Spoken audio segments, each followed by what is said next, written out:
잊혀진 영웅 강우규.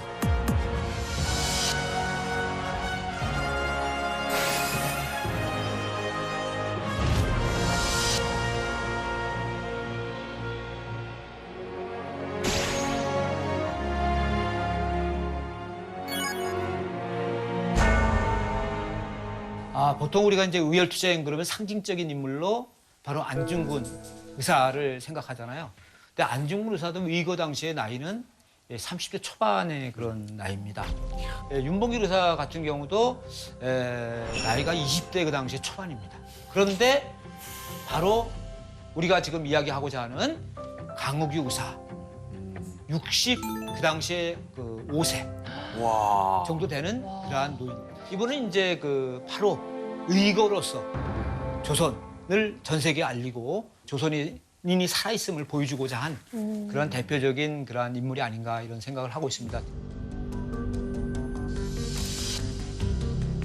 이거를 이제 1919년 9월 2일 날 5시 정도에 그 사이토 총독에 대한 저격을 하게 되는데 그때 이제 안타깝게도 사이토 총독은 이제 옷에 약간의 파편이 좀 닿았을 뿐 상처를 크게 입지 않았습니다. 그 밖에 이제 사이토 총독을 열렬하게 그 환영하기 위해서 나왔던 일본 사람들이라든가 친일 그런 인물들 한 37명 정도가 이제 다친 것으로 보고가 되고 워낙 그 큰 사건이었기 때문에 일본 쪽 신문들이라든가 매일신문에 이제 이러한 그 사진들이 이제 보도가 됐고요. 1919년에 3.1운동이 있었잖아요. 근데 우리가 평화적인 만세운동을 했어. 근데 일본 애들이 무자백에 탄압했죠. 1910년대는 무단통치잖아요. 그러니까 총칼로 헌병경찰이라든가 억누르는 거예요. 그런데 3.1운동 딱 일어나는 거 보니까 이거 총칼로 엎드렸다는 뒤집어지겠구나. 안 되겠다. 그러니까 뭔가 조선인을 교묘하게 통제하는 방법. 오히려 조선 사람들끼리 갈등과 대립을 약시키자. 분열시키자.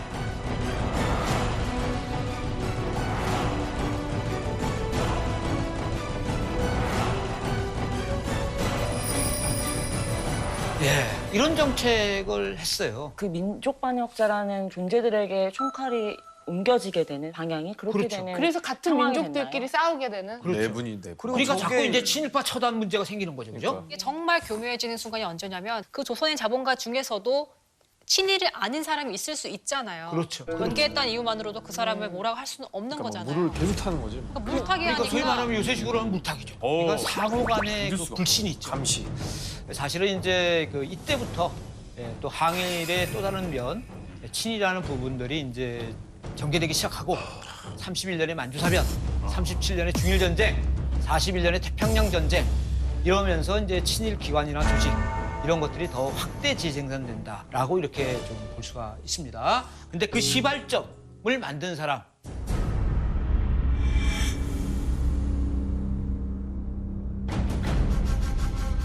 강우규 의사는 바로 조선의 독립을 해치는 인물일 뿐만 아니라 동양 평화를 해치는 악마이기 때문에 처단해야 된다라는 그런 생각을 가졌던 것이죠. 근데 우리 젊은이들 보니까 그런 것들에 대한 의식이 제대로 없다는 거예요.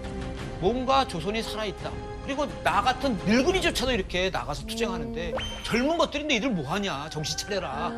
뭔가 이런 걸 보여주고 싶었던 거예요. 그런데 마침 블라디보스톡에서 이제 노인동맹단. 그 당시에는 노인이요. 47세 이상이었어요. 네? 40대 중반 이상은 노인이요. 그래서 이게 이제 노인동맹단에서 활동했던 그 분들 그리고 내가 여기 참여한다 그러면서 이론과 더불어서 이제 도장을 찍은 명단이 되겠습니다. 그래서 블라디보스톡으로 와서 노인동맹단에 이제 참여를 하고 러시아인으로부터 폭탄을 구입해서 이제 그 서울로 이제 잠입하게 된다. 우리가 사이토 저격이라는 측면에서만 보면 그거는 실패한 의거라고 볼 수도 있죠. 의적으로는 또 다르잖아요. 일본 신문이라든가 전 세계 신문에 대대적으로 보도가 됐거든요. 왜? 총독을 저격했잖아요. 그러니까 그렇죠? 이제 만만하게 홍보전이라든가 선전전적인 측면에서는 엄청난 파장을 일으켰고 그것도 이제 3.1운동 이후에 일제히 간악한 그거로 옮겨가는데 바로 폭탄으로 응징한 거 아니에요. 그치. 근데 강호규 선생님은 자리에 현장에서 바로 체포가 되거나 그러진 않으셨어요? 네, 그렇지는 않았고요. 왜요? 아수라장이 된 틈을 타서 도망가셨구나. 도망간 거죠. 근데 그때 일본 경찰도 사람들 저 검문했을 거 아니에요. 네. 근데 이게 완전히 65세 상노인 아니에요, 시골노인. 그러니까 검문을 검사를 못 못한 한 거야. 거지. 거의 보름 동안 체포가 안 됐어요. 근데 와. 계속 거주지로 옮겼어요.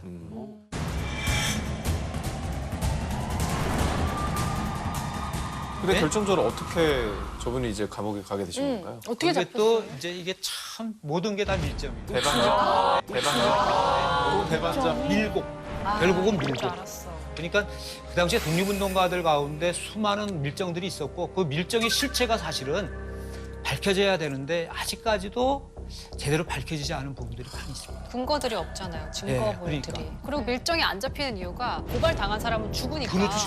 누가 밀정이라고 고발당한 사람은 말할 말이 수가 없어. 없는 거예요. 누가 밀정이라고 말할 사람이 없으니까 밀정들은 살아 있는 거예요. 너무 그래서 사실 이런 기록들이 가끔 나오고 있습니다. 예, 그 정보 담당들이 그 밀정들한테 돈 준 명단 있죠. 그 매달 이제 얼마씩 나가니까 첩보비, 정보비 그런 것들이 지금 조금씩 발굴이 되고 있습니다. 그거는 확실한 그 계좌 추적이죠. 그렇죠? 요새 식으로 말하면. 맞죠. 예, 그러니까 그런 식으로 지금 작업들이 학계에서 좀 연구가 되고 있습니다. 몇 년 전에 일본 측에서 이제 그 기록들이 나온 게 있어요. 그때 이제 일본 쪽의 검찰관 자기의 어떤 소회를 부술한 게 있는데 거기에 그 강욱이 의사 그렇게 의연하고 당당한 노인은 못 봤다. 그래서 그분한테 굉장한 감화를 입었다.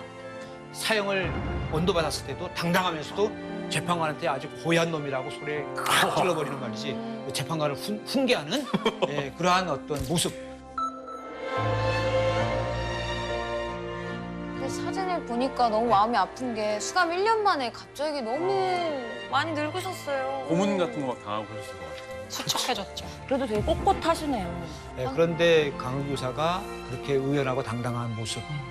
그럼에도 불구하고 1920년 11월 29일로 저는 기억을 하고 있습니다만은 그때 이제 그 사형을 당했습니다.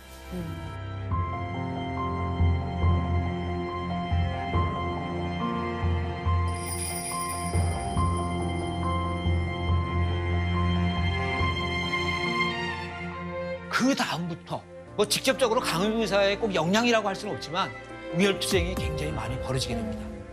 그래서 너무나 잘 아시는 의열단이라든가 또는 한인 애국단이라든가 특히 젊은이들이 굉장히 부끄러워했대요. 아. 일본 측 첩보 기록을 보면 아니 그 영감탱이도 이렇게 했는데 예?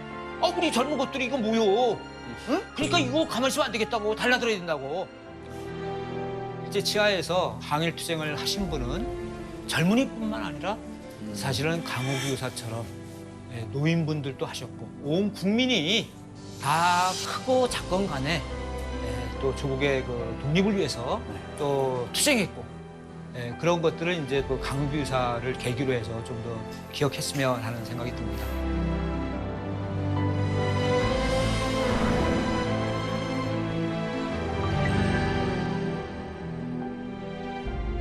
이번에는 그 제3의 그 잊혀진 인물에 관해서 여러분하고 좀 함께 나누도록 그렇게 하겠습니다. 3.1운동 당시에 그 여성들, 특히 여학생들이 만세운동에 적극적으로 많이 참여했어요. 그래서 우리가 얼핏 생각하면 또 젊은이들만 한 것 같지만 사실은 중년의 여성들도 많이 참여했습니다. 그 독립선언서를 나눠주는 분이 계시죠? 좀 네. 나이 드신 분 있죠? 여성분이네요. 예. 세 번째 주인공. 주인공이 되는 거죠. 바로 그 암살의 모티브가 된 오른쪽의 남자연 여사입니다. 실제 모티브가 된 인물이 맞나요? 네, 저는 이제 그렇게 보고 있습니다. 그러니까 남자연이 1920년대 중반에 그 당시에 이제 그 폭탄 이런 암살용 적용용 총 가지고 서울에 들어왔다는 기록이 있습니다. 그때 사이토 총독을 저격하기 위해서 47세의 나이에 아들이 한 20-30살이 돼서 많이 그래서 컸네. 아들이 길잡이가 돼서 서울로 와서 만세운동에도 참가하고 그래서 이제 1919년에 만주로 이제 망명을 하셨던 거죠. 만주에 가서 서로군정서에 들어갔는데 서로군정서의 무관학교가 신흥무관학교예요. 그 아들은 신흥무관학교에 입교를 하고 어머니는 서로군정서에서 항일투사로 이제 아들이랑 동문이네. 같이 입대한 것 같은. 예, 같이 입대하고 그리고 아들은 이제 모자지간의 이제 독립군, 완전 모자 멋있다. 독립군. 멋있다. 여기서 이제 하나 제가 말씀드리고 싶은 거는 여성으로서 할 수 있는 최대한의 많은 또 노력들을 하셨어요. 이분이 이제 그 상징적으로 우리가 독립군의 어머니, 라고 이렇게 표현합니다. 많은 독립운동가들이 그 활동하다가 체포 투옥되는 경우가 많습니다. 네. 감옥소 가서 얼마나 그 헐벗고 굶주리고 고생을 하겠습니까? 그럼 어떻게 도와줘요? 돈이나 음식 같은 걸 넣어주는 거예요? 사식 같은. 네, 그런 것도 있어요. 그러니까 조선혁명자 후원회라는 조직을 만들었어요. 그러니까 개인으로 하는 데는 일정한 한계가 있잖아요.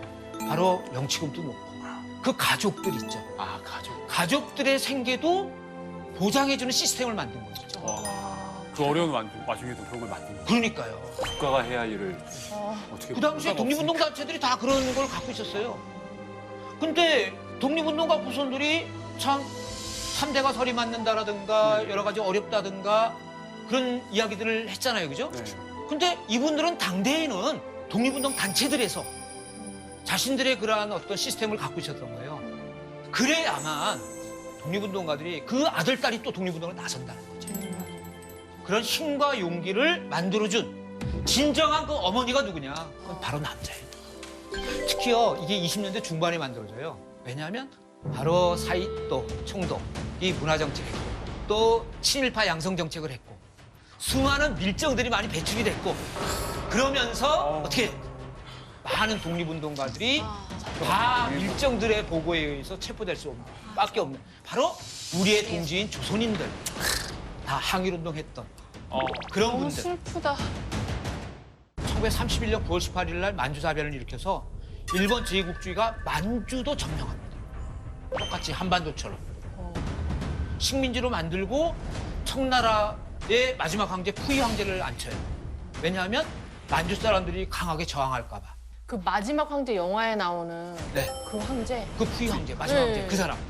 그러면서 이제 겉의 모양을 보면 만주족이 다스리는 나라지만 실질적으로는 뒤에서는 일본 쪽이 이제 이렇게 다 조절을 하는 거죠. 푸이 황제에게 실권은 굉장히 제한돼 있죠. 제한돼 있는 거죠. 그러니까 국제연맹에서 리튼 경을 중심으로 해서 만주에 이러한 사건이 벌어졌는데 실태조사를 나옵니다.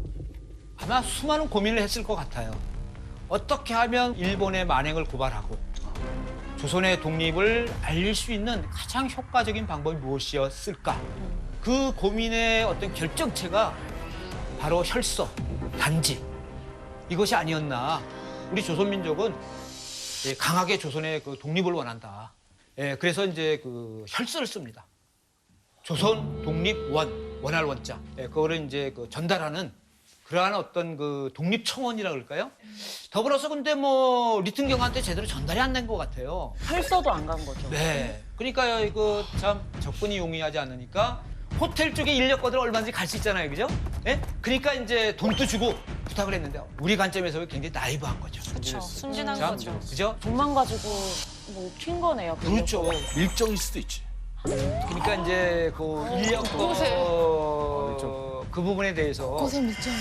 정확한 기록들이 없는데 결국은 이제 그 남자연은 그 다음 방법으로는 이제 저격을 택했던 거죠. 33년이 만주국이 만들어진 지 이제 1주년. 이때 바로 만주 지역을 총괄하는 일본 정권대사 부토라는 이 사람을 이제 저격하기 위해서 여러 동지들과 폭탄과 총들을 마련하게 되는 것이죠. 그때 안타깝게도 이제 체포되는 그런 어떤 그것도 역시 밀정의 그래서 뭐 완전히 그냥 진짜 영화 같다 진짜. 그리고 결국은 일본 총영사관에 체포가 돼요. 거기서 마지막 투쟁 방법을 어떻게 생각하냐면 단식을 이분이 하시는 건가요? 단식. 결국은 오래 단식을 못 하죠. 근데 이게 일본 쪽도 상당히 야갔어요. 야가서 죽게 되잖아요. 그럼 감옥에서 죽게 안 해요. 그러면 사람들의 원망이 얼마나 많겠어요. 그렇죠. 그러니까 내보내는 거예요. 죽기 직전에. 죽기 직전에. 그래서 이제 그 여관방을 전전하면서 그 자식에게 유언을 하죠. 우리 조선은 이러한 우리들의 끊임없는 투쟁이 있는 한 언젠간 독립을 한다. 독립된 조국에 내가 남기는 돈, 독립 축하금으로 전달해 달라. 그 아들 김성삼이 김구 선생을 비롯한 지사들께 그 200여 원을 이제 희사를 이제 어머님의 유언에 따라서. 그래서 이분의 이제 묘소는 하얼빈의 이제 외국인 묘지에 이제 그 조성이 됐는데요.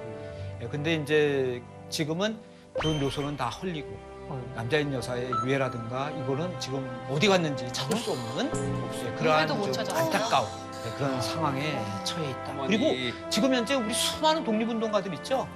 그분들의 그 유해를 발굴하기 위해서 많은 노력을 정부적인 차원에서도 민간적인 차원에서도 많이 하고 있습니다.